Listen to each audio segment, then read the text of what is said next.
નમસ્તે વિદ્યાર્થી મિત્રો, ધોરણ 7 વિષય ગુજરાતી એમાં હવે આપણે રિવિઝન વિડીયો આપણે જોઈશું, જે તમારે શાંતિથી એકદમ ધ્યાનથી એને સાંભળવાનો છે, જેથી કરી અને પાઠ 10 અને 11 તમને એકદમ સમજાય છે.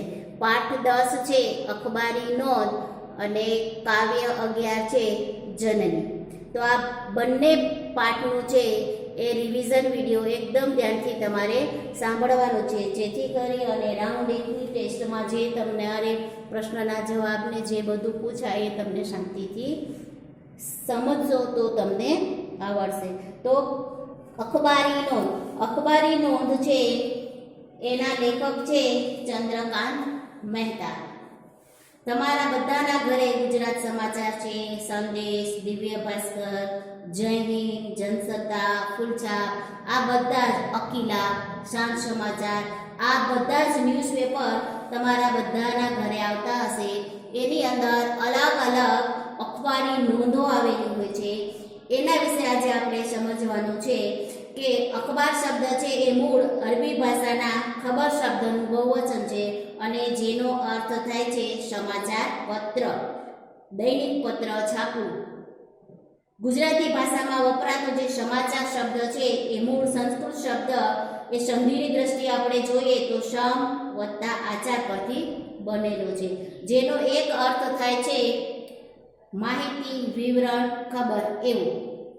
અંગ્રેજીમાં સમાચાર માટે આપણે ન્યૂઝ શબ્દ પ્રચલિત છે. તો આ ન્યૂઝ શબ્દ કેવી રીતે આવ્યો? તો કે ન્યૂઝનો સ્પેલિંગ થાય છે NEWS, ન્યૂઝ એટલે કે સમાચાર.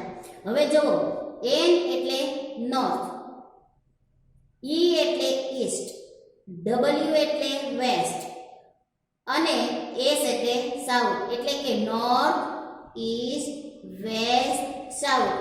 આ ચારેય દિશાઓના નામના પ્રથમ અક્ષર પરથી બનેલો જે શબ્દ છે એ ન્યૂઝ. ચારેય દિશાઓમાંથી આપણને સમાચાર જાણવા મળે એ કહેવાય ન્યૂઝ.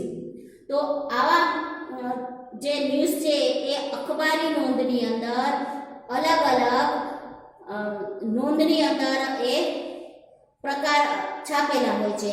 તો સંક્ષિપ્તની અંદર સમાચાર નોંધ અથવા તો અખબારી નોંધને અંગ્રેજીમાં પ્રેસ નોટ કહેવામાં આવે છે.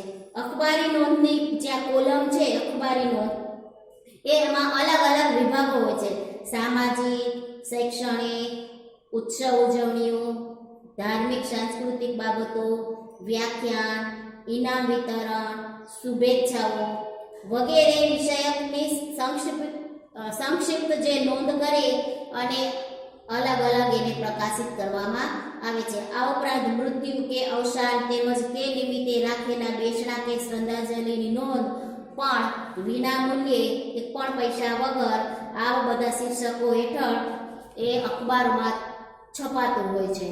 તો આ બધા છે અલગ અલગ બધી એની નોંધો, જે અખબારી નોંધને અલગ અલગ બધા શીર્ષક હેઠળ એ છપાતી હોય છે. આ ઉપરાંત બીજું એક વિશેષ કરીને એક હોય છે, એ અખબારી નોંધ લખતી વખતે અંગ્રેજીમાં તેને 5 W અને 1 H કહે છે. તે યાદ રાખવું એ ખૂબ જ જરૂરી છે.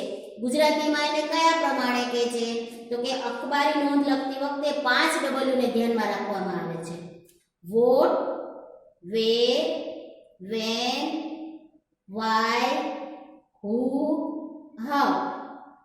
વોટ એટલે કે શું, વેર એટલે ક્યાં, વેન એટલે ક્યારે, વાય એટલે શા માટે, હુ એટલે કે કોણે અથવા તો કોની સાથે બનાવ બન્યો છે તે, અને હાઉ એટલે કેવી રીતે. તો આ અખબારી નોંધ લખતી વખતે આ 5 નોંધ રાખવામાં આવે છે. બરાબર આ 5 W ને ધ્યાનમાં રાખી અને લખવામાં આવે છે: વોટ, વેર, વેન, વાય, હુ અને હાઉ.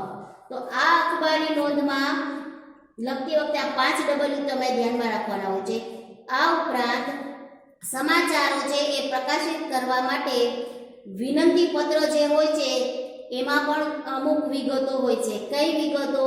તો કે સમાચાર મોકલનાર વ્યક્તિ કે સંસ્થાનું નામ અને એનું સરનામું, સમાચાર નોંધ પ્રકાશિત કરવાની તારીખ, સમાચાર નોંધના વિભાગનો શક્ય હોય તો એનો ઉલ્લેખ કરવાનો, જે તે સમાચાર વિષયક પુરાવાના કાગળ, સમાચાર મોકલનારની સહી સાથે મોકલેલ જે તે સમાચારની લેખિત વિગતો. તો આ બધી જે છે એ સમાચારો પ્રકાશિત કરવા માટે વિનંતી પત્રમાં મોકલવાની છે જરૂરી વિગતો.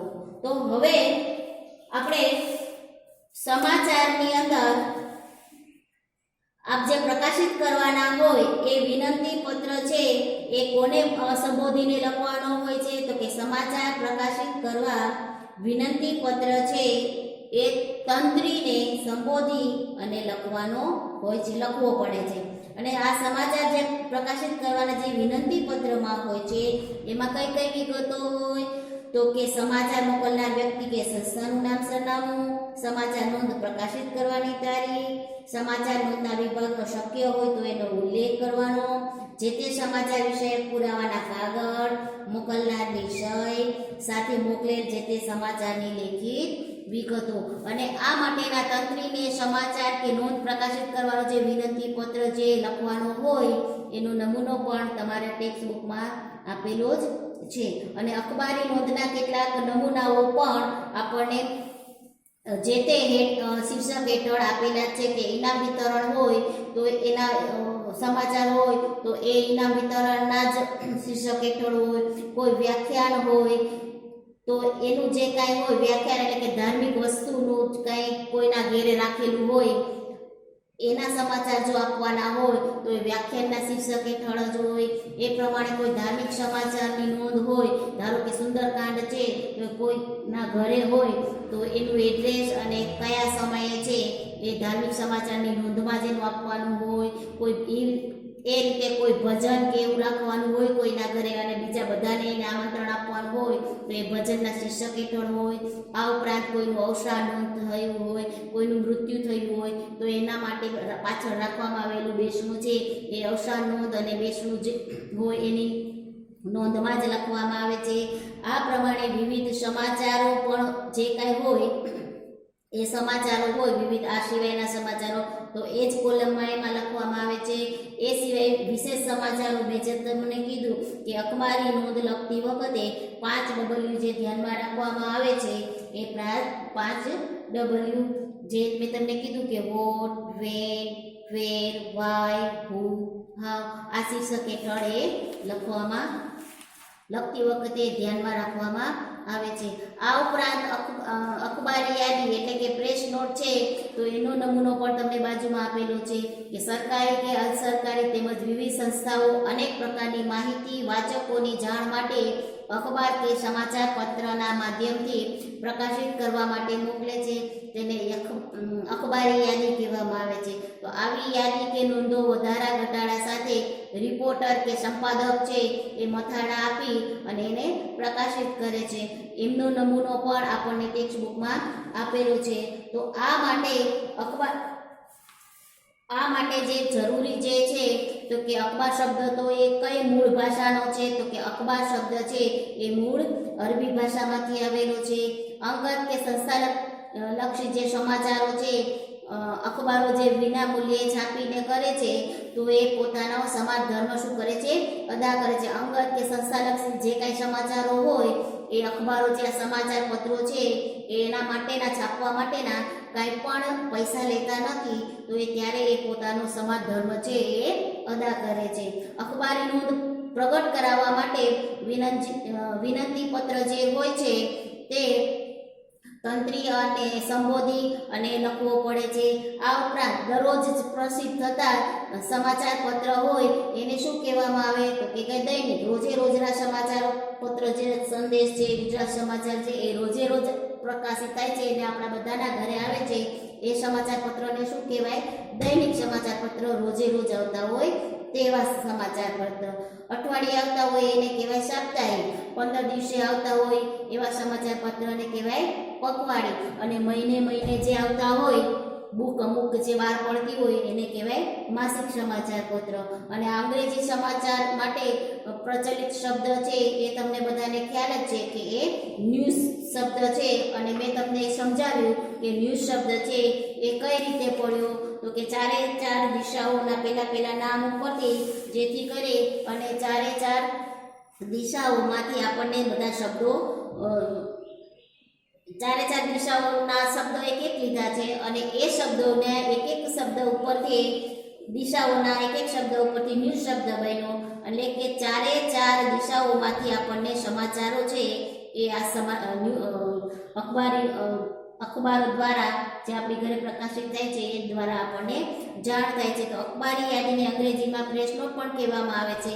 લેખકે અહીં આપણને પ્રેસ નોટ વિશે સરળ ભાષામાં ખૂબ જ સરસ મજાની માહિતી આપી છે. અને સમાચાર લક્ષી વધુ લેખમાં એ માટેના જરૂરી જે નમૂનાઓ છે એ પણ આપણને અહીંયા આપ્યા છે કે માણસમાં છે એ પોતાના ગામ, શહેર, દેશ દુનિયાના સારા કે ખરાબ સમાચારો આપણને બધાને જાણવાની ખૂબ જ ઉત્સુકતા હોય છે. અને આ સમાચાર પત્રો દ્વારા આપણે માણસની જે જિજ્ઞાસા હોય છે એને આપણે સંતોષાય છે. માણસ જેમ સમાચાર જાણવા માટે ઉત્સુક હોય છે એમ પોતાના કે પોતાની સંસ્થાના સમાચાર છે એ બીજાને જણાવવા માટે પણ એકદમ ઉત્સુક હોય છે. એમાં પણ એને આનંદ પ્રાપ્તિ, સિદ્ધિ અને સુખ દુઃખમાં કે અન્યને ભાગીદાર બનવાનું પણ એ ઈચ્છે છે. આવા અંગત કે સંસ્થાલક્ષી જે સમાચારો વિનામૂલ્યે છાપી અને આ જે અખબારો છે એ પોતાનો સમાજ ધર્મ છે એ અદા કરે છે. અને પોતાના અખબારમાં તંત્રીઓ વિશે કોલમ કે જગ્યાઓ જેવા સમાચારની નોંધ માટે પણ એ ફાળવે છે, જેને સમાચાર નોંધ પણ કહેવામાં આવે છે. તો આવી સંક્ષિપ્ત જે સમાચાર નોંધ અખબારો પ્રસિદ્ધ કરતા હોય છે ઉપરાંત સરકારી, અસરકારી તેમજ સંસ્થાઓ આ વિવિધ પ્રકારની માહિતીઓ વાચકોની જાણ માટે પણ મોકલે છે. તો આ સંક્ષિપ્ત એટલે કે ટૂંકમાં સમાચાર નોંધ અથવા તો અખબારી નોંધને અંગ્રેજીમાં શું કહેવામાં આવે છે? પ્રેસ નોટ કહેવામાં આવે છે. તો આવી અખબારી નોંધની કોલમમાં જે હોય છે એમાં અલગ અલગ આપણી ઘરે જે ન્યૂઝપેપર આવે છે એમાં આવા બધા અલગ અલગ કોલમો હોય છે કે સામાજિક, શૈક્ષણિક, ઉત્સવ ઉજવણીઓ, ધાર્મિક સાંસ્કૃતિક બાબતો, વ્યાખ્યાન, ઇનામ વિતરણ, શુભેચ્છાઓ વગેરે વિષયક સંક્ષિપ્ત નોંધ પ્રકાશિત કરવામાં આવે છે. અને મૃત્યુ કે અવસાન નોંધ હોય તો એ નિમિત્તે રાખેલ બેસણા કે શ્રદ્ધાંજલિની નોંધ પણ વિનામૂલ્યે અલગ જે શીર્ષક કે મથાળા હેઠળ આ અખબારો છે એ છાપતા હોય છે. તો આપણે જે અખબારી નોંધનું છે એનું આપણને ચંદ્રકાંત મહેતાએ સરસ મજાનું આપણને અલગ અલગ વિભાગો પાડી અને પાઠમાં સરસ મજાનું સમજાવ્યું છે. હવે આપણે બીજો જે કાવ્ય છે 11 જનની એને આપણે સમજવા માટેનો પ્રયત્ન કરીશું. તો જનની કાવ્ય છે એના કવિ છે કવિ બોટાદકર અને એનો પ્રકાર છે ઉર્મી ગીત. જનની એ ગુજરાતી ભાષાનું એક નોંધપાત્ર કાવ્ય છે. માતાના પ્રેમની તોલે બીજો કોઈનો પણ પ્રેમ આવતો નથી એ મુખ્ય વાત આપણને કવિ બોટાદકરે આ કાવ્યમાં કરી છે. તો હવે આપણે કાવ્યને થોડું સમજીએ. કાવ્યનું જે લય માધુર્ય એટલે કે એને ગાવાની જે ઢાળ છે એ ખૂબ જ અનેરી છે. સંસ્કૃત કવિઓએ પણ માતૃપ્રેમને સ્વર્ગના પ્રેમથી પણ ચડિયાતો લખ્યો છે. તો મીઠા મધુને મીઠા મેહુલા રે લોલ, એથી મીઠી તે મોરી માત રે જનનીની જોડ સખી નહીં જડે રે લોલ. કવિએ જો બહુ સરસ કીધું છે કે આ જગતમાં મધ કેવું હોય છે? એકદમ મીઠું હોય છે. અને મેઘ એટલે કે મેહુલો એનું પાણી પણ આપણે જો વરસાદ આવે એનું પાણી આપણે પીએ તો એકદમ કડક અને મીઠું હોય છે. પણ આપણી માં જે જન્મ આપનારી માં છે એનો પ્રેમ તો એનાથી પણ વધારે મીઠો છે કે જેની તુલનામાં કોઈ આવી શકે નહીં. આ જગત જનની જે માતા છે એનો જોટો દુનિયામાં ક્યાંય મળી શકે એમ નથી. પ્રભુના એ પ્રેમ તણી પૂતળી રે લોલ, જગથી જુદેરી એની જાત રે જનનીની જોડ સખી નહીં જડે રે લોલ. માતા તો પ્રભુએ બનાવેલી સાક્ષાત પ્રેમની મૂર્તિ છે. એ મૂર્તિ પ્રેમનું મૂર્તિમંત સ્વરૂપ છે. માની જાત છે એ જગતના બધા જ લોકો કરતા સાવ જુદી જ છે, સાવ નિરાળી છે. અમીની ભરેલી એની આંખડી રે લોલ, વાલના ભરેલા એના વેણ રે. એની આંખો છે એ એકદમ અમૃતથી ભરેલી છે. એના વેણ, એના વચનો છે એ વાલથી ભરેલા છે. અને એના હાથ જાણે રેશમથી જાણે ગૂંથેલા સુવાળા, જાણે દેવી છે. એનું હૈયું તો જાણે હેમંત ઋતુની શીતળતાથી ભરેલું હોય એવું એકદમ શીતળ છે એનું હૈયું, એનું દિલ. એના દૂધ દેવોને દુર્લભ છે. એનો કોળો, એની ગોદ એ ચંદ્રની જે ચાંદની હોય ને એ સિંચેલો હોય ને એવો એનો શીતળ, એનો તો આપણને ખોળો છે કે માની ખોળામાં આપણને સૂઈએ તો જાણે ચંદ્રની ચાંદનીમાં સિંચેલો હોય, શીતળતા મળે એવી સરસ માતાના ખોળામાં સૂવાથી આપણને એવી અદ્ભુત આનંદ મળે છે. જગત આખાનો આધાર માની આંગણી વિશ્વાસપાત્ર સહારો છે. માના હૃદયમાં કેટલા અરમાનો ભર્યા છે પોતાના દીકરા માટે, કે હું મારા દીકરાને મોટો થઈ અને મારા બધી આશા અરમાનો પૂરા કરવા માટેથી માના હૈયામાં ઘણા બધા કોડ ભરેલા છે, ઘણા બધા અરમાનો છે એ પૂરા કરવા માટે માં છે એ સતત પ્રયત્નશીલ હોય છે. માનું ચિત્ત જાણે ચાકડે ચઢેલું હોય છે. બાળકને સુખી જોવા તે સતત અને સતત વિચારતી હોય છે કે હું શું કરું તો મારી માતા, મારું બાળક છે એ સુખી બને. એ માટે ચાકડો જે ગોળ ગોળ ગોળ ગોળ ફર્યા કરે એ માનું ચિત્ત પણ ચાકડે ચડેલું હોય. અલગ અલગ વિચારો એને મગજમાં આવ્યા કરે છે કે હું શું કરું તો મારું બાળક છે એ સુખી બને. એના પ્રાણ પ્રત્યેક પળે પોતાના બાળક સાથે જ બંધાયેલા હોય છે. માના હૈયામાં એની મૂંગા એ આશીષ આપ્યા જ કરે છે. માં છે એ પોતાના બાળક ઉપર હેત પ્રેમ તો વસાવે છે, હારે મૂંગા બની અને આશીર્વાદ પણ આપ્યા કરે છે. ધરતી માતા પણ ક્યારેક ધ્રુજી ઉઠે છે. ધરતી માં છે એ પણ ક્યારેક ધરતીકંપ આવે તો એ ધ્રુજી ઉઠે છે, પણ માં છે એ બાળક પ્રત્યેની પોતાની લાગણીમાંથી કે ભાવનામાંથી ક્યારેય એ ચલિત થતી નથી, ક્યારેય ધ્રુજી ઉઠતી નથી. માનો તો એક સરખો જ પ્રેમ પ્રવાહ એ બાળક પ્રત્યે રહે છે. ગંગાના પ્રવાહમાં તો વધારે ને ઓછું પણ થાય છે. ગંગાનો પ્રવાહ છે એ ચોમાસું આવે, વરસાદ થતા એનો પ્રવાહ એકદમ વધવા માંડે છે. અમુક સમયે ઉનાળાનો સમય થાય તો થોડુંક એમાં ઘટ પણ આવે, પણ એક માં જ એવી છે કે જનની જ એવી છે કે એનો પ્રવાહ છે એ હંમેશા એક જ સરખો રહે છે. ક્યારેય બાળક પ્રત્યેની લાગણી છે માની ક્યારે પણ ઓછી થતી નથી. એની લાગણી છે એક જ સરખી માની છે એ બાળક ઉપર રહ્યા કરે છે. વાદળી તો ઘડીક વરસી, કાળ ડિબાંગ વાદળ થયું હોય, થોડીક વાર વરસી અને એ દૂર જતું રહે છે, બીજે વરસાવે છે. પણ માતૃરૂપી જે પ્રેમરૂપી જે વરસાદ છે માનો એ આપણી ઉપર, બાળક ઉપર કાયમ માટે 12 માસ એ વરસતો જ રહે છે. વાદળી જેવું નથી કે કાળું ડિબાંગ વાદળ થયું અને પ્રેમ વરસી ગયો પછી માને ક્યારેય બાળક ઉપર પ્રેમ થતો નથી, એવું ક્યારેય બનતું નથી. માતૃપ્રેમ રૂપી વરસાદ તો માનો કાયમ માટે 12 માસ બાળક ઉપર વરસતો જ રહે છે. ચંદ્રની ચાંદનીમાં પણ ક્યારેક વધઘટ થાય છે, પણ માતાનો જે પ્રેમ છે, પ્રેમનો જે ઉજાસ છે, પ્રકાશ છે એ ક્યારેય અસ્ત થતો નથી. કાયમ માટેથી મા પાસે બાળક છે એ ગમે એટલું બાળક એનું મોટું થાય તો એ કાયમ માટે નાનું અને નાનું જ રહે છે અને ક્યારેય એના પ્રેમમાં ક્યારેય અસ્ત આવતો નથી, ક્યારેય ઓછો થતો નથી. એટલે હે ઈશ્વર, આ જગતમાં જનેતાની જોડ ક્યારેય બીજી મળી શકશે નહીં. એટલે આપણી ઉપર માના અનેક ગણા ઉપકાર છે.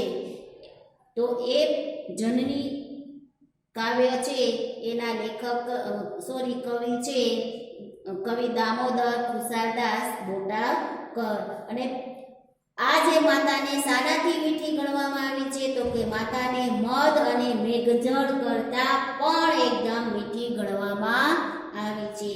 માતાની આંખ છે એ વાત્સલ્ય રૂપી અમૃતથી ભરેલી છે. આ જ માતાના વેણ છે એ વહાલથી એટલે કે પ્રેમથી ભરેલા છે. અને આ જ આપણી જે માતા છે જનેતા છે એના કાળજામાં એટલા હૈયામાં અનેક કોડ એટલે કે ઉમંગ અને અરમાન છે એ બાળક માટે ભરેલા છે કે હું મારા બાળકને વધુ ને વધુ ધ્યાન આપું તો એ કઈ રીતે મારા આશા અરમાન પૂરા થાય અને કઈ રીતે હું એને સુખી જોઈ શકું એવા આશા અરમાન એ બાળક માના કાળજામાં ભરેલા છે. અને માતાનો પ્રેમ પ્રવાહ છે એ કાયમ માટે એક સરખો જ રહ્યા કરે છે. તો આવી જે માનો પ્રેમ છે એ મેઘના જળ અને મધથી પણ વધુ મીઠા છે. એના પ્રેમની જોડ મળવી પણ મુશ્કેલ છે. એની આંખો છે એ અમૃતથી ભરેલી છે અને વેણ છે એ વહાલથી ભરેલા છે. એની ગોદ ચંદ્રની જે આપણે ચાંદની સિંચેલી હોય ને એવી તો ચંદ્રનો ચાંદની છે એમાં આપણને કેટલી શીતળતા મળે છે એના કરતાં પણ વધુ શીતળતા માની ગોદમાં માના ખોળામાં જ્યારે આપણે સૂઈએ ત્યારે ચંદ્રની ચાંદની જે સિંચેલી હોય શીતળતા એવો સરસ અનુભવ આપણને માના ખોળામાં સૂવાથી થાય છે. એના પ્રાણ બાળક સાથે બંધાયેલા હોય છે. માનો પ્રેમ છે એ હંમેશા કેવો હોય છે? અચળ હોય છે. એમાં ક્યારેય ભરતી ઓટ આવતી નથી. અને માનો પ્રેમ છે એ 12 માસ એક જ સરખો વયા કરે છે. આકાશના મેઘ તો એકાદ ઋતુમાં જ વસે છે અને તે ચાલ્યા જાય છે. ચોમાસું આવે ત્યારે જ આકાશમાં કાળા ડિબાંગ વાદળો થાય અને વરસાદ વરસી જાય. પછી ઉનાળામાં તો સખત ગરમી, શિયાળામાં સખત ઠંડી. પણ માનો પ્રેમરૂપી મેઘ છે એ તો 12 માસ વરસતો રહે છે. માં બાળક ઉપર હંમેશા પ્રેમ વરસાવતી જ રહે છે. તો આપણને કાવ્યમાં એકદમ સરસ મજાની મા વિશેની બધી જ સરસ મજાની વાતો કરી છે. આ ઉપરાંત તમે ચોથામાં ને એમાં પણ કાવ્ય તમે સમજી ગયા હશો. હતો હું શું તો પારણે પુત્ર નાનો કે માતા છે એ ભીનામાં સૂઈ અને બાળકને કોરામાં સુવડાવે છે. એ કાવ્ય પણ માને સમર્પિત થયેલું છે.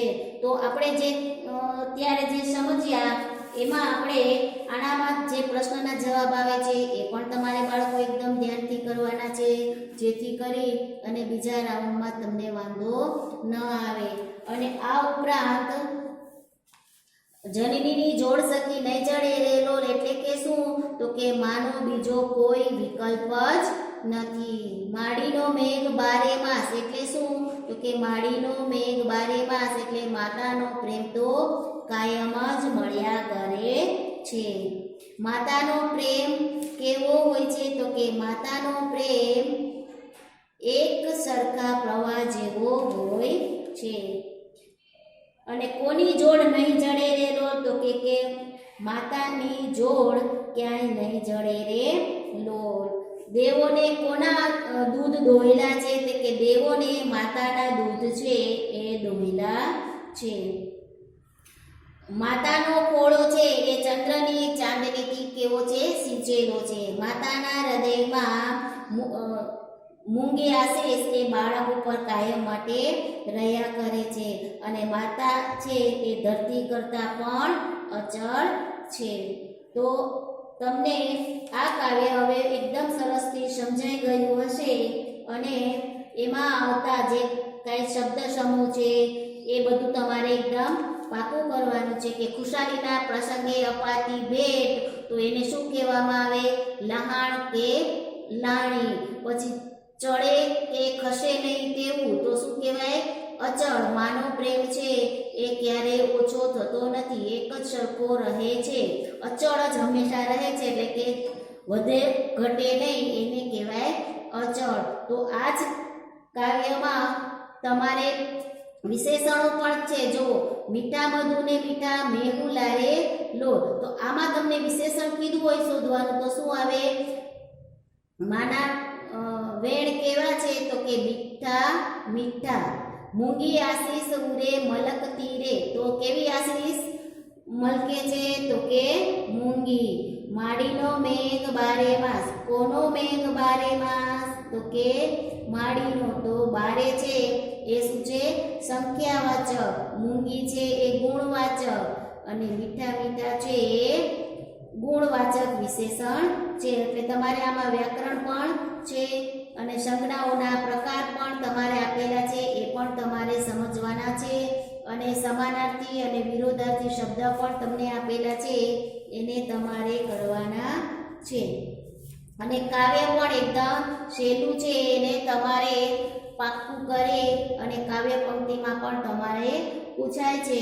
માટે એકદમ ધ્યાનથી તમને હવે કાવ્ય પણ બરાબર સમજાઈ ગયું હશે. એમાં આવતા પ્રશ્નના જવાબ પણ તમે જ્યારે પાકો કરો ત્યારે ધ્યાનથી તમે આ રિવિઝન વિડીયો જોશો, સાંભળશો, એટલે તમને પાઠ 10 અને કાવ્ય 11 છે એ એકદમ સરસ સમજાઈ જશે. અને રાઉન્ડમાં તમારે જે લખવા માટે પ્રશ્નના જવાબ છે એ માટે તમને સહાય પણ થશે.